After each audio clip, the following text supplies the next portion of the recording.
નમસ્કાર વિદ્યાર્થી મિત્રો, એજ્યુટેકનો ચેનલમાં આપનું સ્વાગત છે।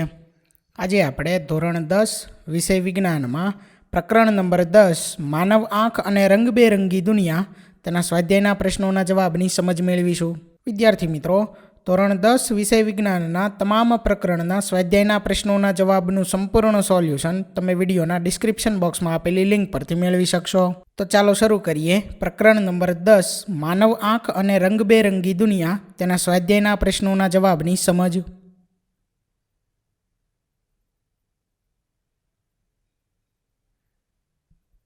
સૌથી પહેલા છે પ્રશ્ન નંબર 1। આંખના લેન્સની કેન્દ્ર લંબાઈમાં ફેરફાર કરીને માનવ આંખ વિવિધ અંતરે રાખેલી વસ્તુઓને સ્પષ્ટ જોઈ શકે છે। આવું ખાલી જગ્યાને લીધે થાય છે। તો અહીં 4 વિકલ્પ આપેલા છે, એમાંથી જવાબ છે વિકલ્પ બી, સમાવેશ ક્ષમતા। ત્યાર પછી પ્રશ્ન નંબર 2। માનવ આંખ પોતાના આ ભાગ પર પ્રતિબિંબ રચે છે। જવાબ છે વિકલ્પ ડી, નેત્રપટલ અથવા તો રેટિના। ત્યાર પછી પ્રશ્ન નંબર 3। સામાન્ય દ્રષ્ટિ ધરાવતી પુખ્ત વ્યક્તિ માટે સ્પષ્ટ દ્રષ્ટિ અંતર આશરે ખાલી જગ્યા છે। જવાબ છે વિકલ્પ એ, 25 મીટર। પ્રશ્ન નંબર 4। આંખના લેન્સની કેન્દ્ર લંબાઈમાં ફેરફાર ખાલી જગ્યા કરે છે। જવાબ છે વિકલ્પ સી, સિલિયરી સ્નાયુઓ। ત્યાર પછી પ્રશ્ન નંબર 5। એક વ્યક્તિને લઘુદ્રષ્ટિનું નિવારણ કરવા માટે -5.5 ડાયોપ્ટર પાવરના લેન્સની જરૂર પડે છે। તેને ગુરુદ્રષ્ટિનું નિવારણ કરવા માટે +1.5 ડાયોપ્ટર પાવરનો લેન્સ જોઈએ છે। તો પહેલું ગુરુદ્રષ્ટિ અને બીજું લઘુદ્રષ્ટિના નિવારણ માટે જરૂરી લેન્સની કેન્દ્ર લંબાઈ શું હશે? તો એનો જવાબ અહીં લખેલો છે, જેમાં પહેલાનો જવાબ છે કે દૂરની દ્રષ્ટિ માટે F બરાબર ખાલી જગ્યા P બરાબર -5.5 ડી, એના બરાબર -5.5 મીટરની -1 F બરાબર 1/P આ સૂત્રનો ઉપયોગ કરીએ। Pની જગ્યાએ -5.5 મીટરની -1 મૂકીએ તો જવાબ છે -0.182 મીટર, એને સેન્ટીમીટરમાં ફેરવીએ તો -18.2 સેન્ટીમીટર થશે। ત્યાર પછી બીજાનો જવાબ છે, એમાં P +1.5 ડી બરાબર +1.5 મીટરની -1 F બરાબર 1/Pમાં Pની કિંમત મૂકીએ તો જવાબ છે 66.7 સેન્ટીમીટર।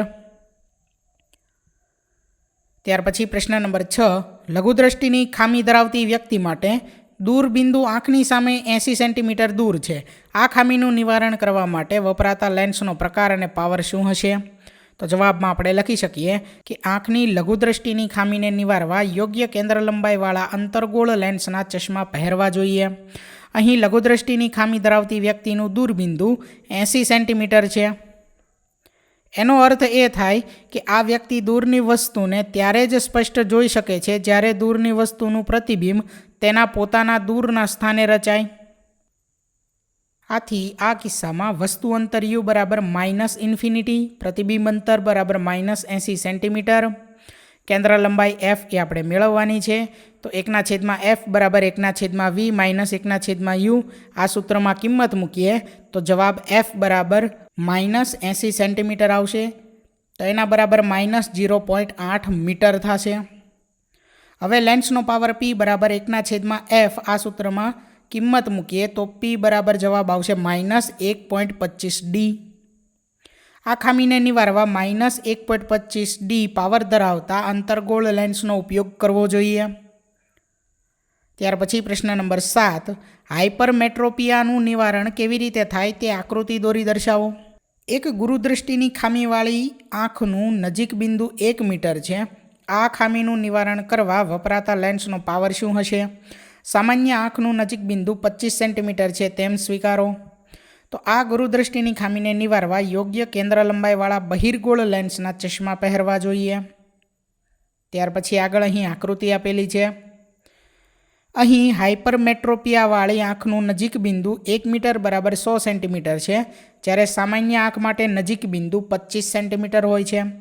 આનો અર્થ એ થાય કે આ વ્યક્તિ નજીકની વસ્તુને 25 સેન્ટીમીટર અંતરે રહેલી વસ્તુને ત્યારે જ સ્પષ્ટ જોઈ શકે છે જ્યારે નજીકની વસ્તુનું પ્રતિબિંબ તેના પોતાના નજીક બિંદુના સ્થાને રચાય, એટલે કે 1 મીટર બરાબર 100 સેન્ટીમીટરે રચાય। આથી આ કિસ્સામાં વસ્તુ અંતર યુ બરાબર -25 સેન્ટીમીટર, પ્રતિબિંબ અંતર -1 મીટર, એટલે કે એના બરાબર -100 સેન્ટીમીટર. કેન્દ્ર લંબાઈ એફ આપણે મેળવવાની છે. 1/f બરાબર 1/v - 1/u. આ સૂત્રનો ઉપયોગ કરીએ, એમાં કિંમત મૂકીએ તો એફ બરાબર 1/3 મીટર, એટલે કે 0.333 મીટર. એને આપણે સેન્ટીમીટરમાં ફેરવીએ તો 33.33 સેન્ટીમીટર મળે છે. લેન્સનો પાવર P બરાબર 1/f. એફની કિંમત મૂકીએ તો જવાબ આવશે 3D. ત્યાર પછી પ્રશ્ન નંબર 8. માનવની સામાન્ય આંખ 25 સેન્ટીમીટરથી નજીક રાખેલી વસ્તુઓને સ્પષ્ટ કેમ જોઈ શકતી નથી?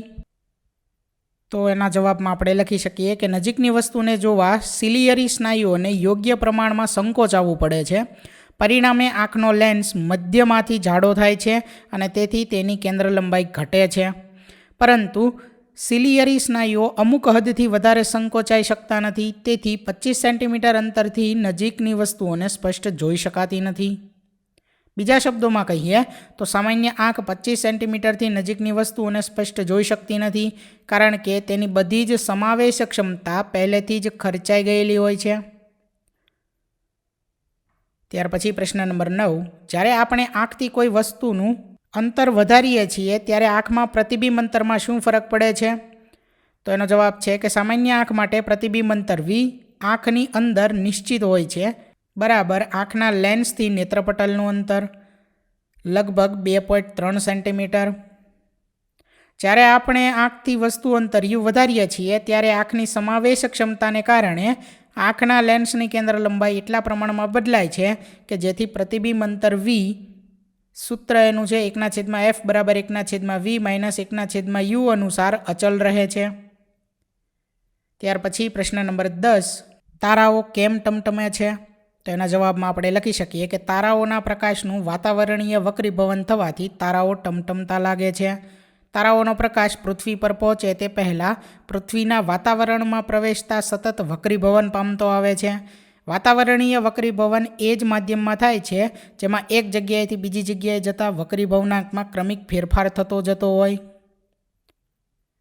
પૃથ્વીની સપાટીની નજીક તરફ જતાં હવાની પ્રકાશીય ઘનતા વધતી જાય છે, તેથી તારામાંથી આવતો પ્રકાશ ક્રમશઃ પાતળા માધ્યમમાંથી ઘટ માધ્યમમાં પ્રવેશતી વખતે લંબ તરફની દિશામાં વાંકો વળે છે.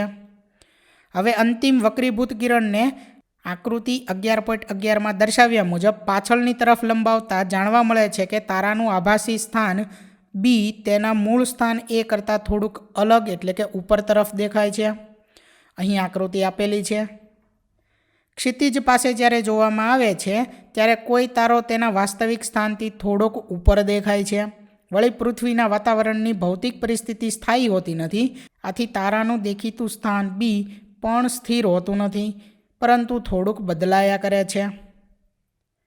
તારાઓ પૃથ્વીથી ઘણા દૂર રહેલા હોવાથી તેમને પ્રકાશના બિંદુવત ઉદ્ગમો ગણી શકાય. તારામાંથી આવતા પ્રકાશના કિરણોનો માર્ગ થોડો બદલાયા કરે છે, આથી તારાનું દેખીતું સ્થાન પણ બદલાયા કરે છે અને આપણી આંખમાં પ્રવેશતા તારાના પ્રકાશની માત્રા પણ અનિયમિતપણે બદલાય છે.